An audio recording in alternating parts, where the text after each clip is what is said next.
Hi, I decided to put together this video in order to share with you guys a very simple concept that nevertheless has helped me quite a bit, both as a coach and as a trainee, improve the martial skill of my students and that of my own.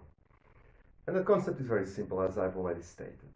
You will open up any book on the development of cognitive skills or of motor skill, and you easily come across the diagram that shows that input leads to processing and processing leads to output. I agree with this diagram, but my understanding is that for the most part, sports and martial arts, combat sports in particular, tend to be taught by focusing exclusively on the output stage. In the sense that trainees are presented with a new cognitive pattern that they are to imitate, so that by repetition they get to assimilate it. And assimilate it they do. Obviously that by repetition, trainees, for some better than others, end up becoming proficient in the performance, in the execution of the new cognitive pattern. But for the most part, it is quite frequent to hear trainees complain of facing many difficulties in applying the new cognitive pattern successfully in live sparring. And nowadays I find that normal, that complaint normal, because it seems pretty obvious that trainees became familiarized with the output, but they fail to become familiarized with and proficient in the previous stages, that of input detection and the following stage of processing that same input.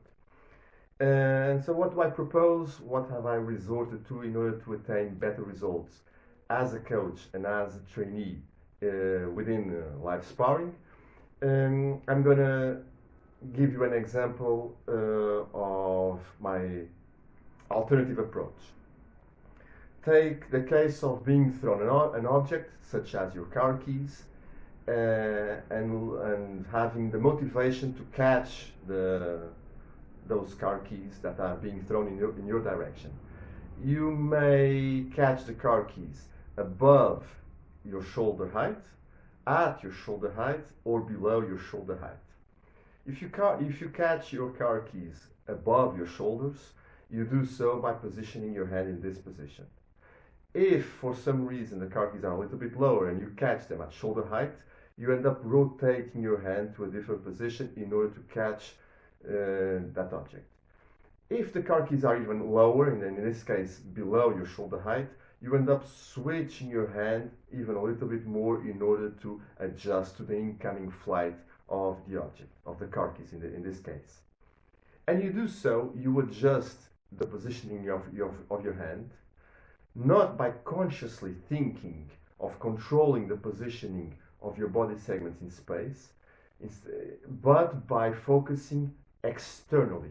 You focus not on internally on the control of your body in space, but instead you focus externally, in this case on the car keys, and you do so under a specific motivation. You want to catch them, and so you're thinking task. You end up performing a task. So you are task oriented, okay? And this task oriented mindset gets you to focus, in this case externally, in this case on the car keys, and you intuitively get lured to performing the correct, the required catching motion, okay?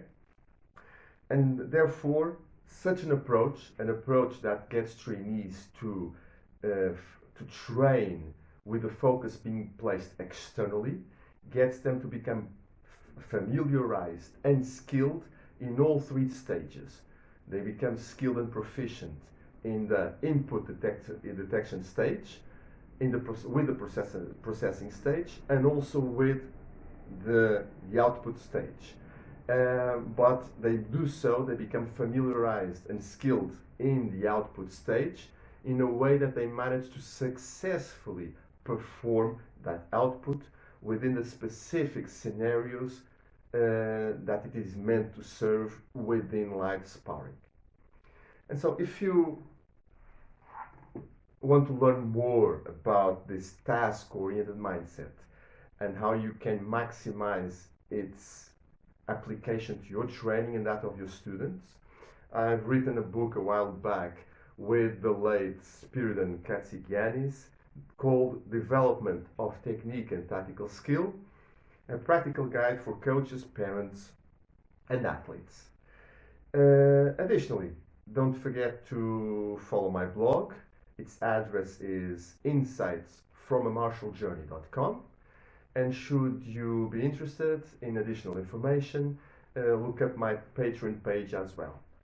Lastly, don't forget to comment on this video. I'll look forward to reading your comments, and either comment on this video or send me an email with either additional questions that you might have or suggestions on additional topics that you would like to hear my input on. And until then, until the next video, hope you stay well, and so long.